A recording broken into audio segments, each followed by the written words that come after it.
اچانک ہی حالات نے ایسی کروٹ بدلی تھی کہ میرا دماغ معاف ہو کر رہ گیا اور میں قبر کا بیٹا، قبر کا قیدی بن کر رہ گیا۔ میں کروں تو کیا کروں؟ میری بے چینی لمحہ بہ لمحہ بڑھتی جا رہی۔ اب تو میرے دماغ میں سائیں سی ہونے لگی تھی۔ میں نے ایک بار پھر قبر میں لیٹے لیٹے ہاتھ پیروں کو حرکت دینے کی کوشش کی، لیکن میری یہ کوشش بھی ناکامی کے اندھیروں میں ڈوب گئی۔ یہ میں کس حالت میں آ کر پھنس گیا ہوں؟ نہ تو زندگی مجھے قبول کرنے کو تیار تھی اور نہ ہی موت مجھے گلے لگانے کو تیار تھی۔ میں نے رینوکا دیوی کو آواز دی، پاروتی دیوی کو پکارا، ان بزرگ کو آوازیں دی، لیکن کوئی بھی میری آواز سننے کو تیار نہ تھا۔ کہاں گئی وہ پر اسرار ہستیاں جو کہ قدم قدم پر میری مدد کرنے کو تیار رہتی تھی؟ میرا دماغ آہستہ آہستہ سوچنے سمجھنے کی صلاحیت کھوتا جا رہا تھا، لمحہ بہ لمحہ تاریکی میں ڈوبتا جا رہا تھا، اور باوجود کوشش کے میں اپنے ذہن کو تاریکی میں ڈوبنے سے بچا نہ سکا۔ میرا ذہن مکمل تاریکی میں ڈوب گیا، شاید موت کی سی تاریکی میں۔ نہ جانے کتنے پل، کتنے لمحے، کتنی گھڑیاں اسی طرح سے گزر گئی۔ آہستہ آہستہ میرے ذہن میں جاگنا شروع ہو گیا۔ میں نے ایک جھٹکے سے آنکھیں کھولی۔ چند لمحات تو مجھے کچھ سمجھ میں نہ آیا کہ میں کہاں ہوں۔ پھر پچھلا سارا منظر کسی فلم کی طرح میری آنکھوں کے سامنے گھوم گیا۔ دوسرے ہی لمحے میں حیرت سے اچھل پڑا۔ میں قبر میں ہونے کی بجائے قبرستان میں زمین پر چت لیٹا ہوا تھا۔ میرے جسم پر کفن کی جگہ کپڑے موجود تھے۔ میں بے اختیار اٹھ کر بیٹھ گیا۔ میرا رواں رواں خوشی سے جھوم اٹھا۔ میں قبر کی اس قید سے آزاد ہو چکا تھا۔ میں اپنی مرضی سے ہاتھ پیروں کو حرکت دے سکتا تھا۔ میں اس قبر سے باہر کیسے نکلا اور میرے جسم پر یہ کپڑے کس طرح سے آئے؟ میں دوبارہ کس طرح سے زندگی کی طرف لوٹ آیا؟ میں تو اس حالت میں تھا کہ اب زندگی اور موت دونوں ہی مجھ سے روٹھ گئی تھی۔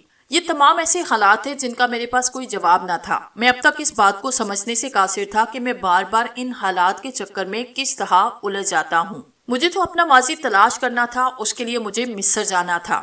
ہاں، رینوکا دیوی نے مجھے یہی بتایا تھا کہ میری جائے پیدائش مصر ہے، لیکن حالات کا رخ اس قدر تیزی سے تبدیل ہوا تھا کہ میں مصر تو کیا بمبئی سے بھی باہر نہیں نکل سکا تھا۔ میں وہاں سے اٹھ کھڑا ہوا اور اس پگڈنڈی کی طرف ہو لیا جو کہ قبرستان کے پھاٹک کی طرف پل کھاتی چلی گئی تھی۔ مجھ سے پھاٹک کا درمیانی فاصلہ 20 سے 30 گز کا ہوگا۔ میں اپنے خیالوں میں ڈوبا پھاٹک کی طرف قدم بڑھا رہا تھا کہ مجھے یوں محسوس ہوا جیسے میری ٹانگ کی ہڈی ٹوٹ کر ریزہ ریزہ ہو گئی ہو۔ وہ ضرب اتنی شدید تھی کہ اگر میری جگہ کسی اور کو لگی ہوتی تو یقیناً اس کی ہڈیاں ٹوٹ گئی ہوتی۔ میں قہر آلود نظر سے اس پاگل کو دیکھنے لگا جس نے ایک آری تیسری لڑکی سے اچانک میری ٹانگ کو نشانہ بنایا اور اب نیم کے درخت سے دور کھڑا مجھے دیوانوں کی طرح پلکیں جھپکا کر دیکھ رہا تھا۔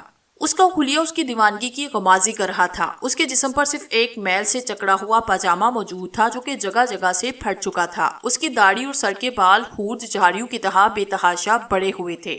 الجھے ہوئے ان گندے بالوں میں دنیا جہان کی غلاظتیں نظر آ رہی تھی۔ اس کے جسم پر میل کی موٹی موٹی تہیں موجود تھی۔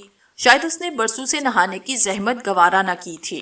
اس کے سینے پر بائیں جانب زخم کا ایک گہرا نشان تھا جس کے اطراف گاڑھا گاڑھا خون جمع نظر آ رہا تھا۔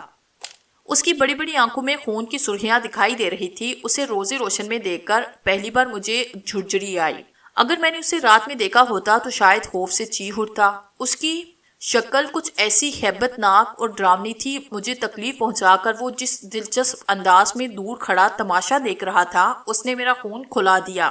میں اسے خونخوار نظروں سے گھورتا ہوا اس کی طرف بڑھا تو وہ مسحروں کی طرح دونوں پیروں سے بیک وقت پھدکتا ہوا 4-6 قدم اور پیچھے ہٹا، اپنا ہاتھ ران پر مارتے ہوئے بولا، ہو گیا، آزاد ہو گیا۔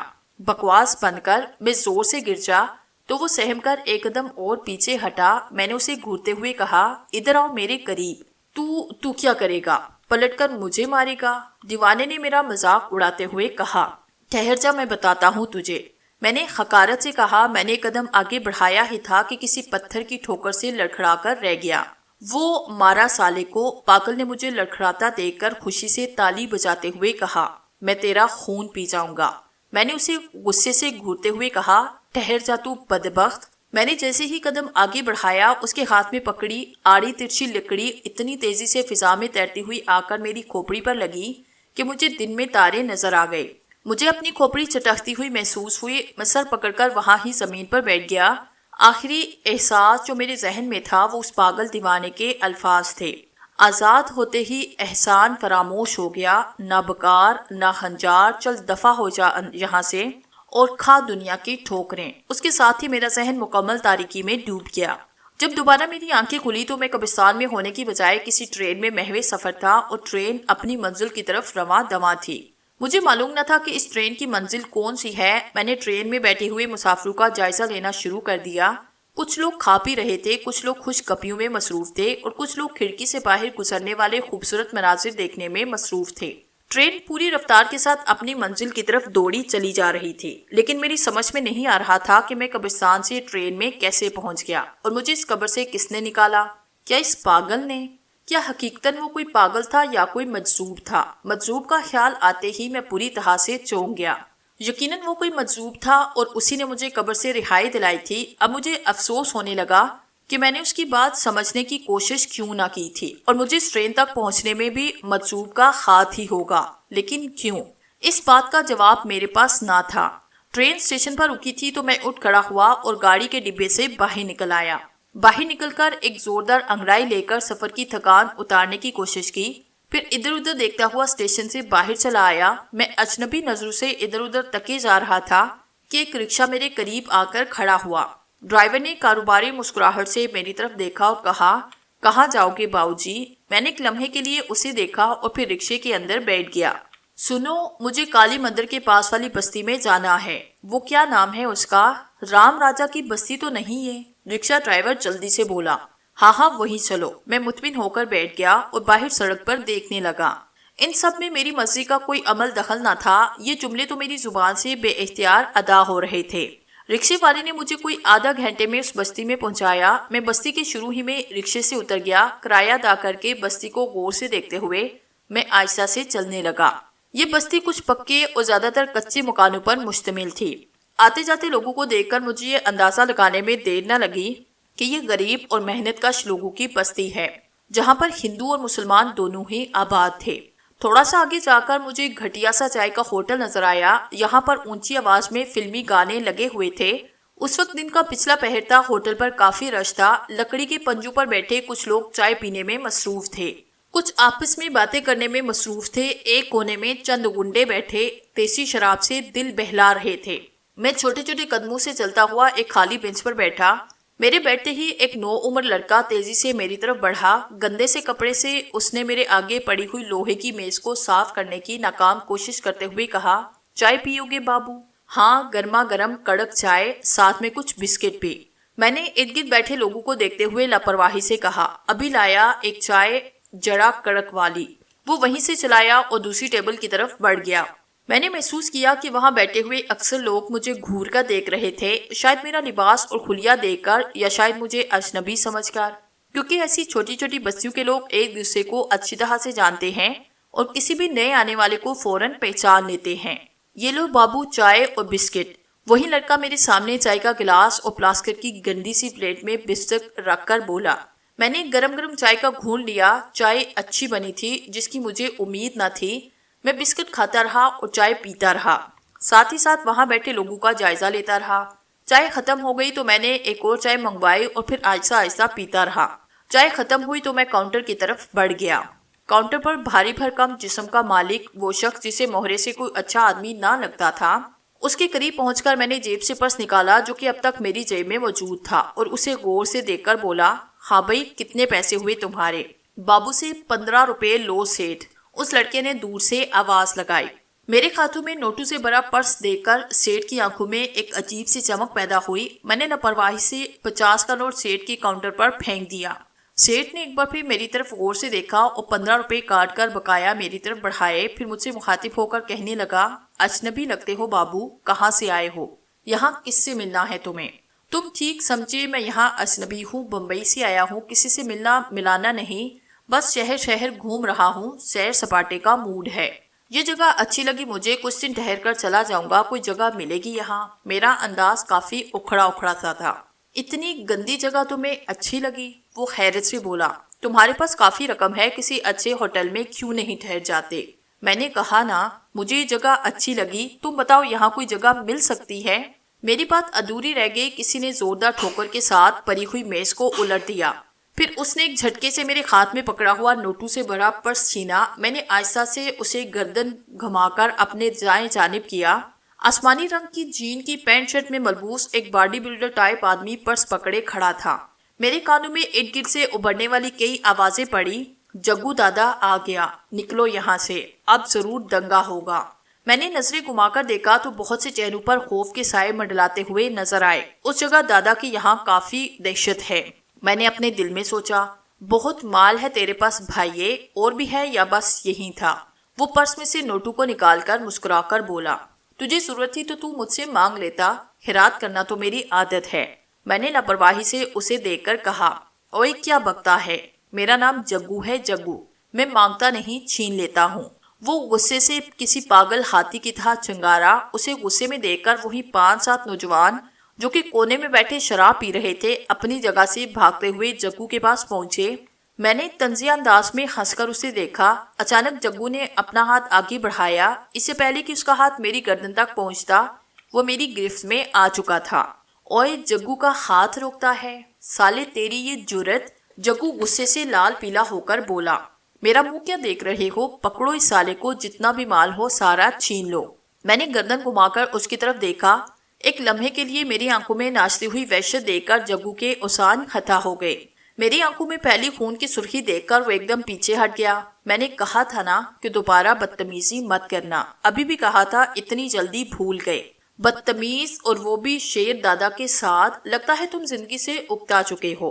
میرے دماغ میں کسی زخمی درندے کی گراہٹ محسوس ہو رہی تھی، مگر شاید جگو کے ساتھی نشے میں اسے محسوس نہ کر سکے، اسی لیے وہ ایک دم ہی مجھ پر ٹوٹ پڑے تھے۔